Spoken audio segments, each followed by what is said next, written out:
Ladies and gentlemen, Walter presents That Snow Lady, that's Darcelle XV and Company. Larry! Larry! Larry!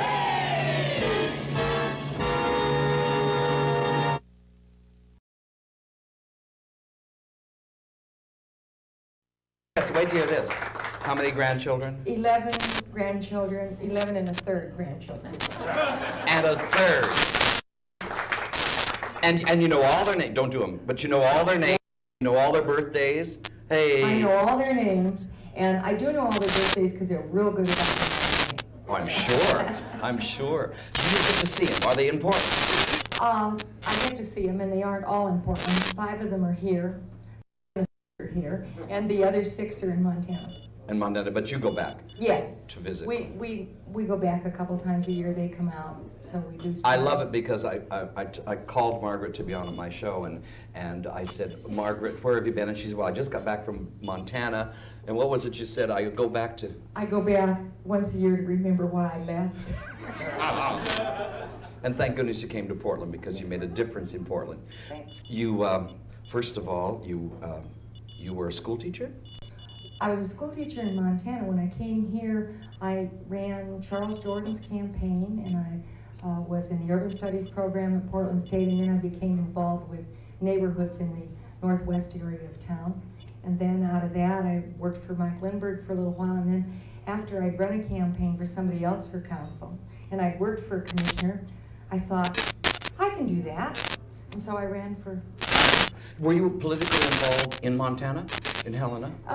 All the things that I'd worked on some issues like a library at one point and some issues like that, but I hadn't run for office myself.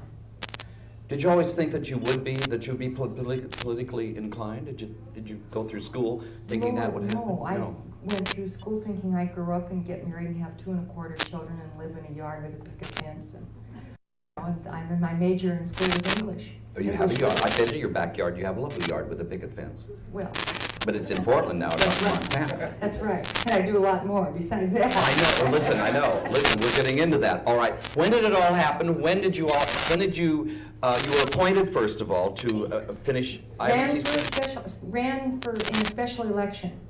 And and I think there was 15 people or 13 people. A lot of people ran. And I was sort of, you're Margaret who doing what?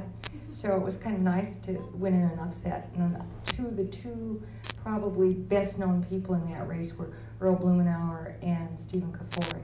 So it was oh yeah, those are names that everybody knows. Sure. That I won, and it was really a win for neighborhoods because I really did come out of that. Did you walk along? Did you walk along and put signs in yards and shake hands and coffees and the whole thing, coffees and lawn signs and knocking on doors, canvassing and all of that. Okay, so you won that one. Yep. That was a short one. Right. Short, like 2 years, a couple of years? Yeah, about 19 months, I think. 19 months, and then you, I like it, I'm going to run, I'm going to make this a career. Well, at least I'm going to do it again. Ran again and won that one. That was a much simpler campaign, and then ran again and lost. And so here I am. And I call this the resurrection of Margaret Strachan. Okay, should we go to the ran and lost? Let's save that a little bit. Okay. I want to know about being a city commissioner. Our audience would like to know. You can't possibly go through every single paper that hits your desk. Do you have a staff, like a large staff that you depend on? I had a staff of 9 people, and some of those were part-time people. Of those 9, 2 of them were what we call support staff, so they answered the phones and did the typing and that kind of thing. The rest of them were professional staff that worked on those projects and kept you briefed. So you read some, but you have staff that reads, and it's important that you have staff that are bright and that share your values. Oh, your views, sure. Yeah, because, you know, you promise you're going to do X, Y, and Z, and you want staff that are recommending things that and you pick your staff. When you go in, you have an empty office?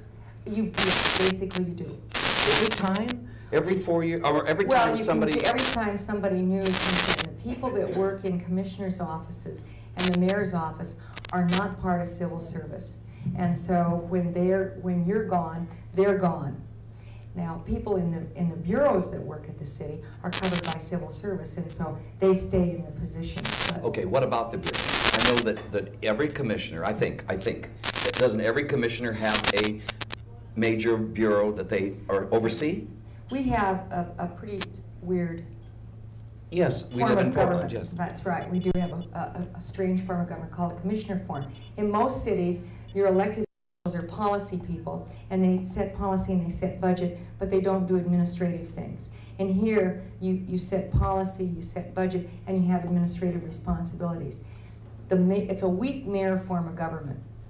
The mayor doesn't have extra lots of power. One of the powers that the mayor here has is that he gets to give you the bureaus that you're responsible for. So you and the mayor, that can be a reward punishment, although if they punish too much with that, then they're apt to have folks respond by not supporting some of the things they want. Well, So it okay, kind of balances is it out. because you don't want the sewer? I mean, if you're a commissioner, you want to come in and be head of the sewer department, is that it? Oh, I think that... Or is it public works, I'm sorry?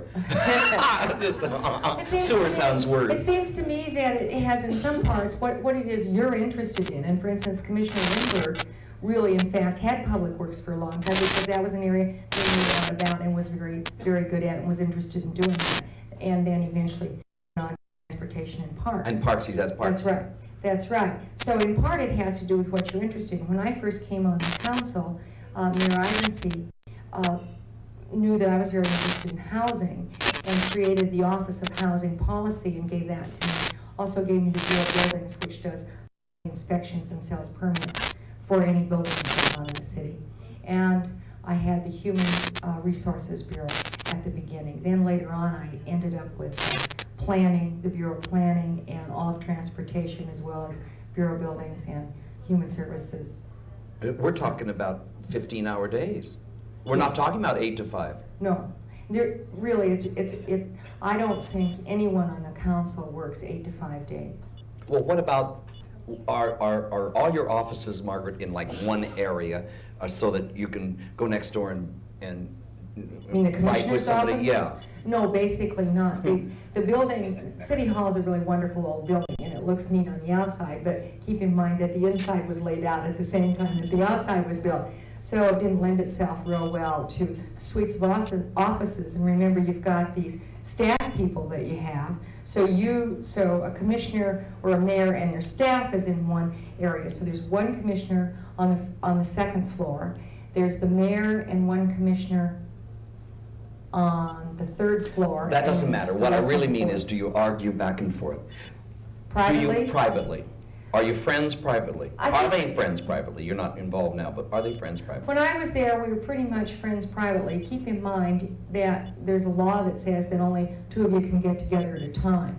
You can't, you have to have press You couldn't have a present. dinner party with everybody there? Not unless press is present, Oh. not unless there's some agreements, because there's an open meeting law that says if you have a majority of any sitting body, then They could discuss something. that's right, and make decisions behind closed doors. Oregon really is squeaky clean, and they really do make their decisions I know. publicly, and so it makes it a little tough sometimes, because sometimes I think if you could go in and have a real good fight and get it all out of your system, that it'd clear the air, and you can't do that really. You know, I have to bring this up because this is important to me. I saw it on CBS, okay?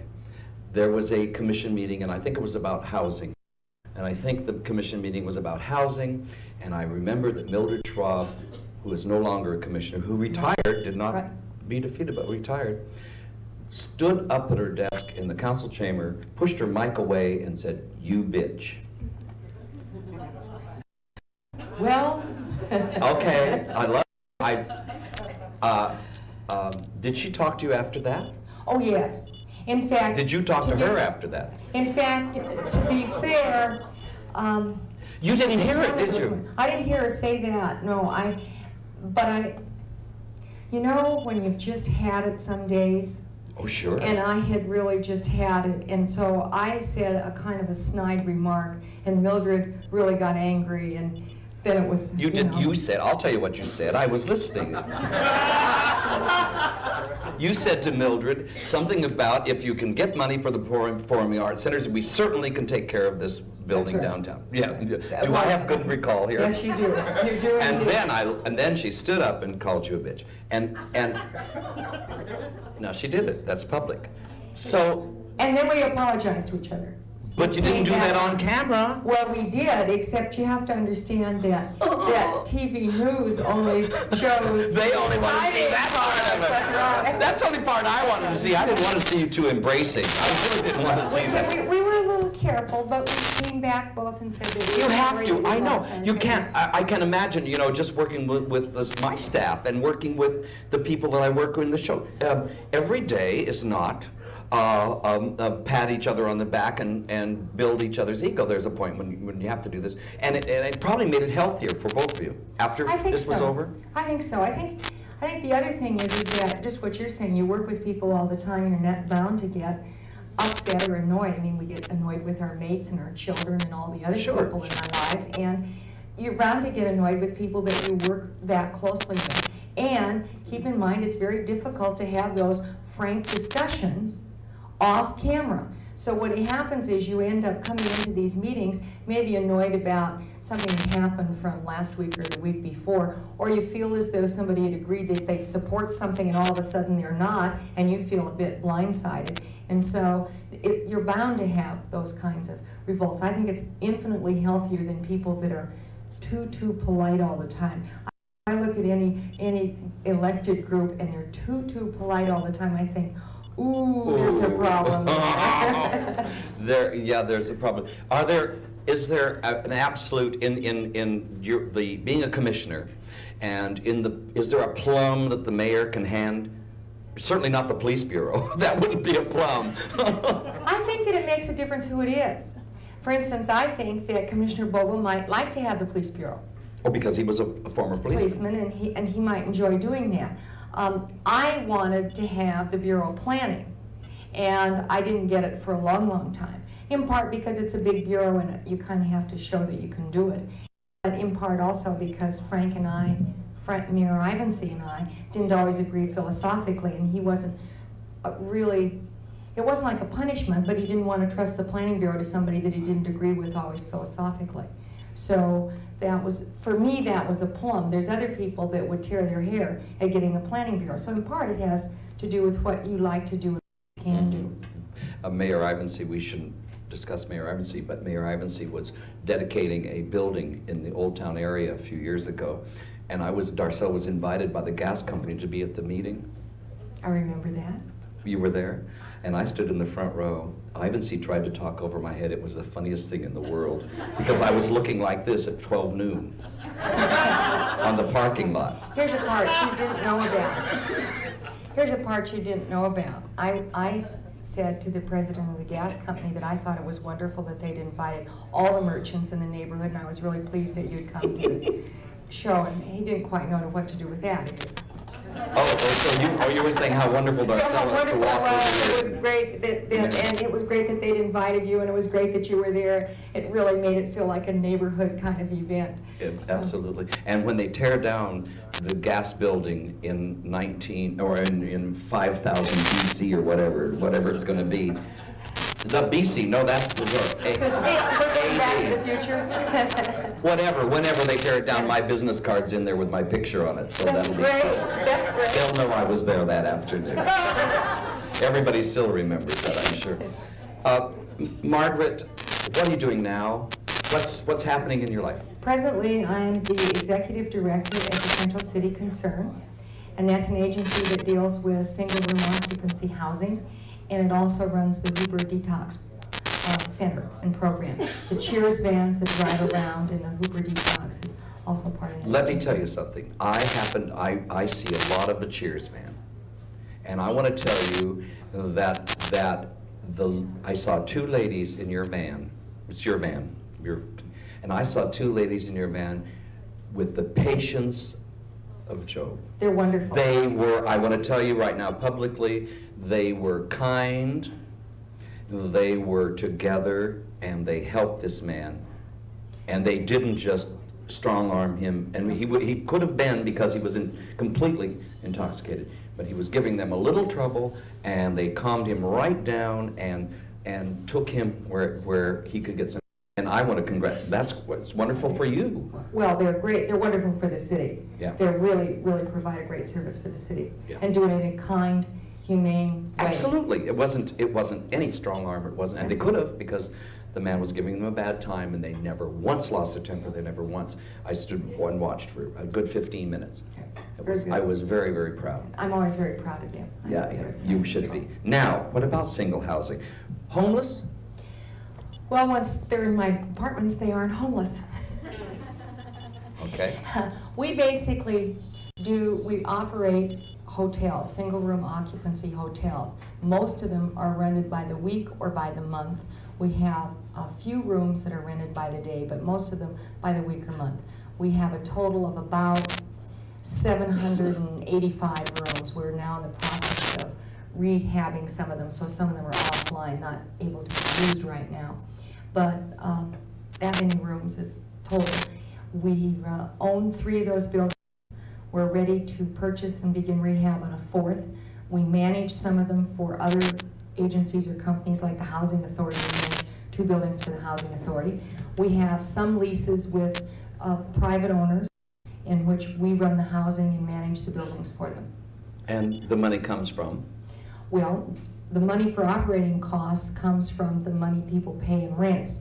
Some of that is those people's money themselves. They may be. Some people can afford. You're not talking about people that are completely. But some people have some money. Some people have none, and those people come to us generally through other programs. That is the Mental Health Services West, that works with the chronically mentally ill, has a block of rooms in one of our buildings. They have 49 rooms, and they do case management with those people. They help get them back on their medications, get them stabilized so that they can go back, and some of them can take jobs, but they can take charge and control of their own lives. So they're off the streets, and they're adding sort of to the good of the city by being healthy and people. Off the streets, a place to stay, an address to tell an Right. future employer That's where right. they are. That's right. Many of the nurses people can do. come and visit them and take care of That's them if right. there's a problem. They can get into health programs, they can get into other kind of programs, job training programs, or get their GED, which is like a high school diploma equivalent, and begin moving towards getting jobs. You may remember, 6, 7 years ago, a man named Gypsy Slim. Yes. Gypsy Slim was chronically mentally ill, and he was camped out at the post office, and eventually he got back in the system and got back on medication, and he's lived in this neighborhood for 4 years as a contributing member of the neighborhood. But it was a matter of beginning to get him back into that treatment, and you just have to have a place. I mean, A start. yeah, Oh, a sure, place sure, to of be. course. I mean, if you go out camping or even just go on vacation for a week, within a couple days you begin to lose track of what day it is, what time it is. Oh, where you need to exactly, be. exactly. So if and you've got a whole support system, so if you don't have a support system and all of a sudden you're out there on the street, it's very hard to get life together. Families? Some people have families, and the families. I mean children, husband, wife, children.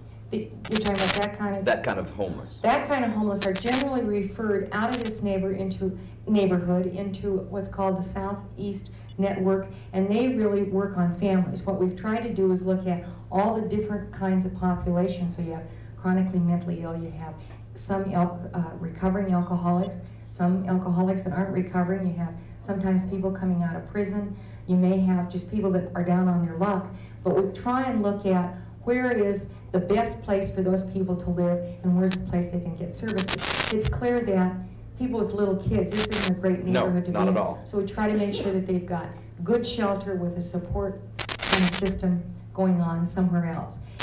Make it real clear that there's a whole range of agencies in the city that work very, very hard to do this. And we're not alone. We kind of do the hardware, as it were, and they do the software. We do the bricks and mortars, the buildings, and they provide the additional programs and jobs and medications and all of those other kinds of things. Do you find it a discipline thing? Do you have people, managers that are in these buildings that have to discipline these people to keep out the wine bottles on the first of the month, or to make sure that this happens or that doesn't? I mean, I've been down in this area for many, many years, and I know what can happen and how these people do their things. Well, we have some housing that's alcohol and drug-free housing, and people sign a pledge when they come into that housing that they will not use any kind of illegal drugs. And obviously, Well, we that's don't great. allow illegal drugs anywhere, but Not allowed, yes. they sign a pledge, and they sign a pledge that they won't have alcohol. If they bring alcohol into that, or they are using alcohol, then they can be thrown out of the program. You really have to want to stay. You really have to be ready to work with the program to stay. There's lots of people that need in that program. There's people that want in it, and we're just not going to fool around with folks that won't stay. And there's a lot of people who don't want to live in that kind of That's right.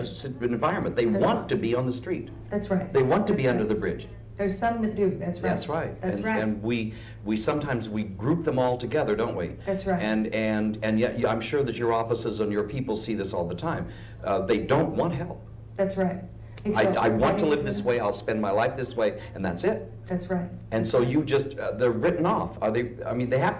Well, I don't think that. Are they written off? That's I my don't question. know that you can say that they're written off. There's still places that if it gets cold, they can go in and for shelter. Bologna There's Joe's. places that they can be fed. Blanchet House, Bologna Joe's, Burnside Projects. There's a number of places that do other kinds of things that for street kids, teenagers or throwaway kids. There's like the Well, greenhouse. that's the sad part. That's the saddest part of it. Yep. I think people sometimes get the attitude that everybody that we deal with are there through their own choices. Glad you And brought that up. while in some cases that may be true, I think that at some point they can't make choices to get out without a helping hand. Exactly. And we need to be available to help, to offer that helping hand. It's really important. Margaret, are you going to run again for office, political office? Tell us very quickly. No politician ever says no to that question.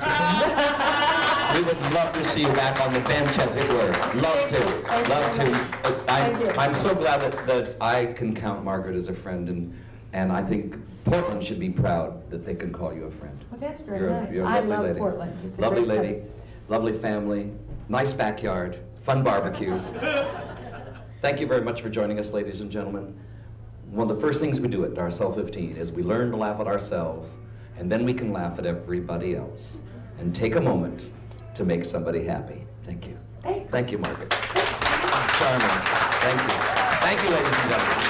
Oh, what a nice time! Thank you, isn't she beautiful? Oh, you're so easy. What? Oh, we're still on. Bye, folks.